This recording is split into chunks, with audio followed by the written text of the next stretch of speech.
Le film Avatar se déroule en 2154, dans un futur où la Terre est devenue écologiquement ruinée. Les ressources naturelles y sont presque épuisées, ce qui pousse l'humanité à explorer et exploiter d'autres mondes. L'un de ces mondes est Pandora, une lune luxuriante située dans le système stellaire Alpha Centauri. Pandora est riche en biodiversité, mais surtout en un minerai extrêmement précieux appelé l'unobtainium, capable de résoudre la crise énergétique terrestre. Cependant, Pandora est aussi le foyer d'un peuple indigène humanoïde, les Na'vi. Ils mesurent près de 3 mètres, ont la peau bleue, une queue et vivent en harmonie totale avec leur environnement.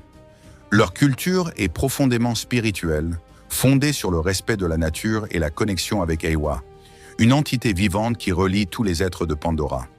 Pour exploiter Pandora, les humains sont représentés par la RDA, Resource Development Administration, une corporation militarisée qui n'hésite pas à recourir à la force. Le protagoniste est Jake Sully, un ancien marine paraplégique. Son frère jumeau scientifique est assassiné avant de partir pour Pandora. Comme ils partagent le même ADN, Jake est recruté pour le remplacer dans le programme Avatar. Ce programme consiste à créer des corps hybrides, mi-humains, mi-Na'vi, appelés Avatar, contrôlés à distance par des humains grâce à un lien neuronal. L'objectif officiel est scientifique et diplomatique, comprendre les Na'vi et négocier leur déplacement pacifique. Mais en réalité, il s'agit surtout de faciliter l'exploitation minière. Jake accepte la mission, principalement attiré par la promesse de retrouver l'usage de ses jambes grâce à la technologie. Dès son arrivée, Jake découvre un monde extrêmement hostile aux humains. L'atmosphère est toxique, la faune est dangereuse, la végétation est dense et vivante. Lors de sa première sortie dans son avatar, Jake se montre maladroit, impulsif et peu respectueux des protocoles scientifiques. Cela lui vaut le mépris de Grace Augustine, la scientifique en chef du programme Avatar, qui voit en lui un soldat ignorant plus qu'un chercheur. Parallèlement, Jake est approché par le colonel Quaritch, chef de la sécurité militaire. Quaritch est brutal, paranoïaque et convaincu que les Na'vi sont une menace. Il demande à Jake d'espionner les indigènes, en échange d'une opération qui lui rendrait l'usage de ses jambes. Jake accepte ce double jeu. Lors d'une mission, Jake est séparé de son groupe et se retrouve seul dans la jungle nocturne. Il est attaqué par des prédateurs et sauvé in extremis par Neytiri, une Na'vi, fille du chef du clan Omaticaya. Au départ, Neytiri méprise Jake, qu'elle considère comme un enfant incapable de comprendre Pandora. Mais lorsque des signes spirituels apparaissent, notamment les graines de l'arbre des âmes, elle interprète cela comme une volonté d'Eywa. Elle accepte alors de guider Jake et de lui enseigner la voie des Na'vi. Jake passe de plus en plus de temps parmi les Omaticaya.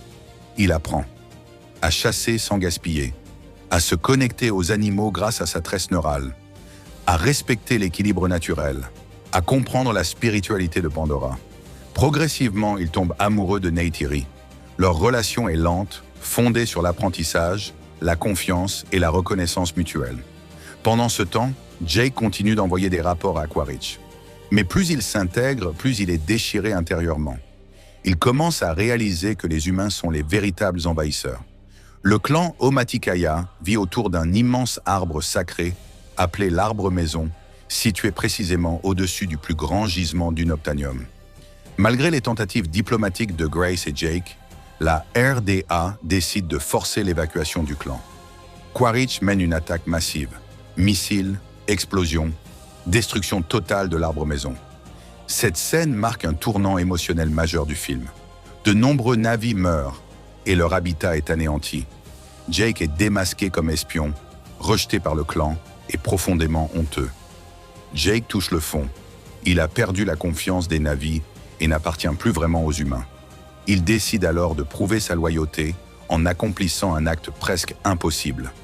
Dompter le Toruk, la plus grande créature volante de Pandora, symbole de guerre et de leadership. Ce succès fait de lui, Toruk Makto, une figure légendaire annoncée dans les mythes Na'vi.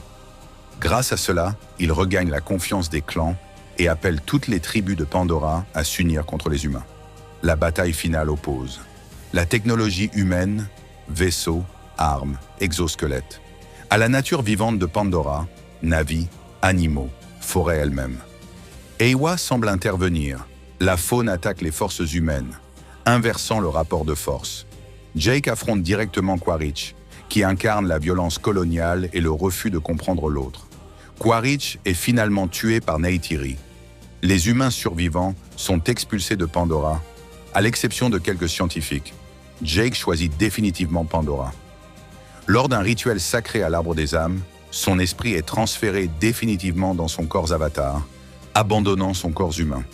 Le film se conclut sur l'ouverture de ses yeux en tant que Na'vi, une renaissance. Abonne-toi, partage, commente si tu es fan du film Avatar.